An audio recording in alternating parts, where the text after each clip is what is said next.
자, 반복 학습하면 뇌의 특정 부위가 확장된다. 다시 말하면 반복 학습을 통해서 뇌의 시내십스나 이런 것에 발달돼서 그걸 인지하는 능력이 향상된다고, 또 기억력이 향상된다고 볼 수 있잖아요.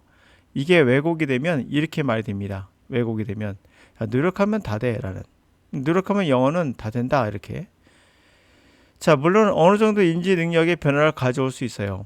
영어를 공부하지 않은 사람보다는 영어를 공부한 사람이 영어를 조금 더 잘할 수 있는 확률은 당연히 높아지겠죠. 우리가 인지하는 단어의 수가 더 많아질 것도 당연한 거죠. 그러나 딱 거기까지만이라고 생각하셔야 돼요. 우리가 이런 것을 착각하는 이유가 여러 가지 이유가 있어요. 자, 좀 이따 설명해 드리고요. 하지만 인지적인 노력만 가지고 모든 것을 설명할 수는 없습니다. 두세 살 먹은 어린아이가 인지적인 노력은 여러분보다 훨씬 못할 겁니다. 여러분들은 고통을 참는 데 익숙해요. 그러나 이 두세 살 먹은 아이는 고통을 참지 못합니다. 그런 인지적 노력을 통해서 노력 자체가 있는지도 모르겠어요.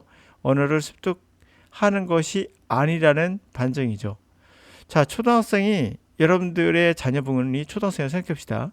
이민 가면 인지 능력이 더 발달한 그 아이의 부모님, 바로 여러분들이 영어를 원어민처럼 더 잘해야 되는데 그러지 못하다는 것이 바로 반증이 되는 거죠. 인지 능력과 커다란 연관성이 없을 수도 있습니다. 언어는. 이 부분에 관해서는 노암 촘스키도 이야기를 하는 부분이에요. 인지 능력으로 보는 거에 사실 반대한다 그래요. 하지만 그 어린아이가 친구를 통해 스스로 배우고 부모가 막아도 스스로 영어를 배웁니다. 이게 이민간 아이들의 특징이죠. 다시 말해 학습으로는 그 한계가 명확하다는 것을 우리가 알 수가 있다는 거죠. 우리는 왜 학습, 다시 말하면 반복을 통해서 뭔가 얻을 수 있다는 착각을 할까요? 그것은 바로 우리가 운동할 때 얻는 평상시에 경험하는 것들이 있어요. 여러분 평상시에 경험하는 것들 생각해 보세요. 반복으로 안 되는 게 있나요? 운동, 달리기, 수영, 또는 축구, 또는 요리, 그리고 암기 과목들, 모든 것이 반복을 통해서 얻을 수 있잖아요. 조금 더 향상이 되죠. 아주 잘하지 못하겠으나 이런 것들의 누적된 경험이 우리 언어에도 그럴 것이라는 착각을 일으키거든요. 그래서 바로 여기서 나오는 게 스키너 교수의 그 행동주의죠. 행동주의 별거 아니에요. 그냥 행동을 반복시켜서 강화시키면 그것을 습득한다는 동물들의 운동을 보고 인간의 언어에도 적용시켜 본 거예요. 그러나 이것을 인정할 수 없는 거죠. 당연히 스키너 교수는 지금 언어학계에서는 받아들여주지 않고 일반적인 여러분들만 인정하고 있는 것들이에요. 전문가는 인정하지 않습니다, 거의. 근데 아직도 이것을 우리는 믿고 있는 사람들 많습니다. 반복이면 다 된다라는. 자, 그렇다면 반복을 여러분들하고 생각하면 쉬워요. 여러분들이 반복을 잘하세요? 아니면 초등학교 1학년이 반복을 잘할까요? 여러분들은 이 고통을 이겨내는 선수예요. 우리나라에서 태어났으면 선수인 거 맞아요. 고3까지 그 반복에 아주 익숙한 분들이에요. 그러나 영어는 이 학생보다 훨씬 못하죠. 왜 그럴까요? 바로 인지 능력만 갖고 되는 것이 아니다. 노력만 갖고 되는 것이 아니다. 라는 거죠. 영어는 우리가 알지 못하는 또 다른 영역에 뭔가가 있다. 라는 것을 잊지 마시고 이런 어떤 행동주의에 속지 마시고요. 그것은 우리가 익숙하기 때문이에요. 노력하면 다 되던데 그런 언어는 달라요. 다른 거하고 동일시 여기면 안 됩니다. 자, 인지 능력에 관한 이야기를 해볼까요? 이거는 인지 능력입니다. 이걸 통해서 영어와 결부시키면 안 됩니다. 영어는 또 다른 영역이에요. 물론 아직 인지 능력과 아예 관련이 없다 말할 수는 없습니다. 그만큼 인지라는 건 영향을 미치죠. 근데 이게 100%다. 뭐 몇 프로인지 정확히 모르겠으나 과연 5%가 될까? 이것도 미정입니다. 과연 10%나 될까? 그것도 몰라요. 자, before getting licensed. 자, 우리는 라이센스를 얻기 전에 드라이빙 캡 런던에서 택시 드라이버죠. 택시 드라이버를 하기 위한 라이센스를 얻기 전에 a person has to pass. 그 사람은 패스해야 돼요. incredibly difficult test. 가장 incredible, 믿을 수 없을 정도로 어려운 테스트를 패스해야 됩니다. intimidating name, 그 무서운 이름은 바로 더 날리지라는 의미예요. 지식이라는 의미로. 제목이 이건가 봐요. The test involving memorizing. 그 테스트는 뭐를 포함하고 있냐면 암기하는 거예요. layout. 배치되어 있는 것을 more than 20,000 street. 2만 개 이상의 길거리가 배치되어 있죠. 그 배치도를 암기하는 겁니다. In the greater London area에 있는 a feat that 그 어려운 일은 involve incredible 믿을 수 없을 정도 어마운트 양의 메모리, 기억, 리소스, 자원을 포함하고 있어요. 이런 것을 수반하죠. In fact 사실상 fewer than 50% 50% 안 되는 people 사람들이 sign up for 택시 드라이버가 되겠다 사인한 트레이너 택시 드라이버 트레이너를 받겠다고 사인한 사람들 중에 패스터 테스트를 통과하는 사람은 50%가 안 된다. Even after spending 2 or 3 years 2, 3년 정도 studying for it 그것을 공부했음에도 불구하고 이게 인지적인 거죠. 인지 능력. 여러분 영어 공부를 생각하시면 될 것 같아요.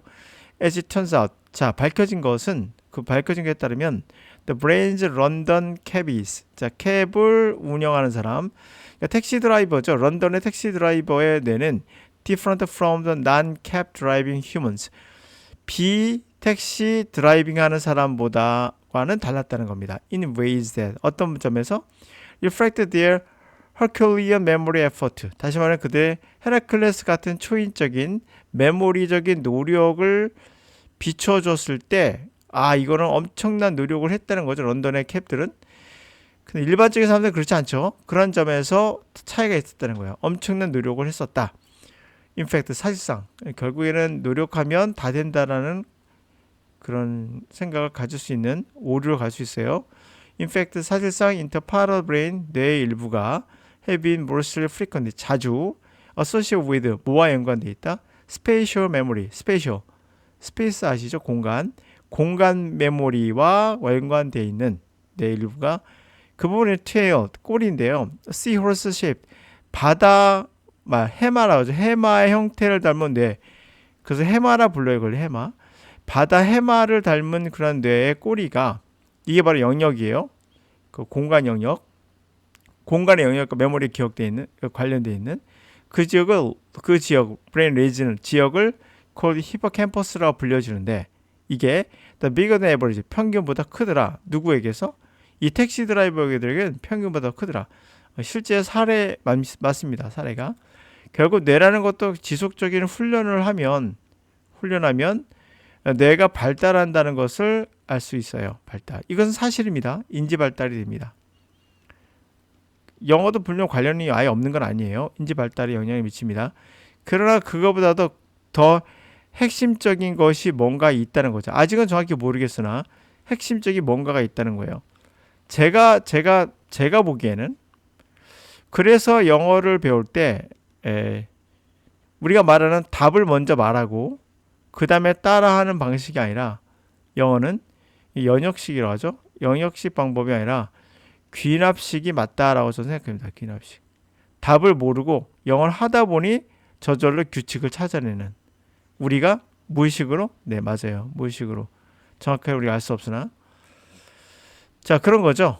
그리고 유튜브에서 주의할 것은 뭐냐면 누가 정답을 알고 있는가 사실 아무도 몰라요. 정답이 아무도 모른다가 정답이고 그러나 가장 그래도 유사한 것은 노암 촌스키예요. 근데 노암 촌스키는 정확하게 이거다라고 말을 안 해요. 근데 이럴 수밖에 없는 게 언어의 모호성 때문이에요. 언어는 모호해요.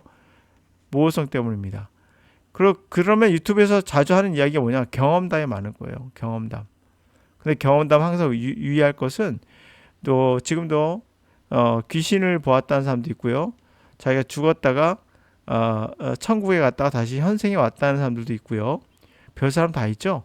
이런 것은 우리의 뇌파에 이상일 수도 있고 이거 모릅니다. 아무도. 그러니까 이런 것들을 우리는 경험담은 믿을 수가 없어요. 그리고 경험담이라는 것은 항상 위험 요소가 도사리고 있어요. 이게 정답일 수도 있지만은 개인적 경험이에요. 이런 걸 따라하면 여러분들은 이 사람과 똑같이 되지 않아요. 예를 들어서 여러분들이 누군가를 따라했다. 그럼 그 사람처럼 성공할 수 있느냐?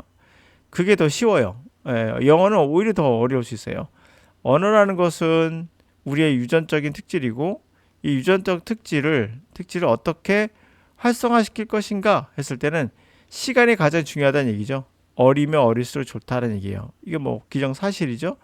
이걸 부정할 수는 없습니다. 이건 과학이에요. 과학이 딱 정답은 아니지만 과학적으로 여러 사례로 발견됐다는 겁니다. 과학자가 100명 중에 90명이 동의한다. 그러면 그것이 맞다. 라고는 할 수는 없어요. 그러나 이것은 사례로 너무나 나왔기 때문에, 네. 그런 의미에서 우리는 영어를 배울 때 어떠한 특정한 룰을 정하기보다는 많은 데이터를 말이죠. 많은 데이터를 여러분들이 직접 경험할 필요가 있다. 그래서 영어는 강사가 강의를 하면서 정보를 막 전해주면 필요 없는 건 아니에요. 정보가 필요합니다. 근데 이런 걸 통해서 여러분들이 영어를 배울 수는 없다는 건 확실해요. 예, 그래서 여러분들은 틀리면서 배워도 상관없으니 혼자 할 수 있는 건 리딩과 리스닝입니다. 우선 이 두 개는 반드시 혼자 할 때 하셔야 된다. 그리고 스피킹과 라이팅은 대상이 있어야 될 거 아니에요. 편지 써서 보내거나 피드백이 와야 될 거 아닙니까? 리딩과 리스닝은 피드백이 없어도 돼요. 피드백이 없죠. 피드백이 있을 수는 없고 피드백이 있을 수는 없고 이런 것들은 그런 의미에서 두 개는 반드시 같이 하는 게 좋겠죠. 그 다음에 나머지 거는 여러분들이 하셔야 돼요. 모든 게 강사가 할 수 있다고 생각하시면 그거 거짓말이에요. 여러분들의 강사를 할 수 있는 영역이 딱 정해져 있어요.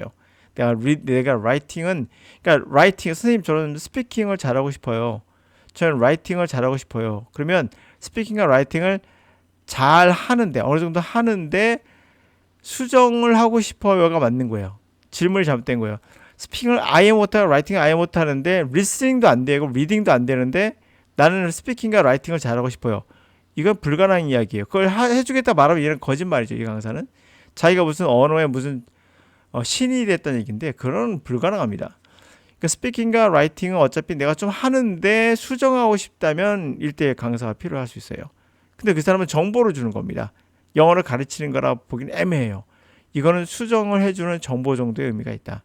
근데 영어 자체, 이 본질, 영어의 핵심 그런 걸 강의하는 건 아니에요. 이럴 때는 어찌 보면은 이럴 때는 오히려 챗 GPT가 나올 수도 있어요. 그 데이터가 많기 때문에.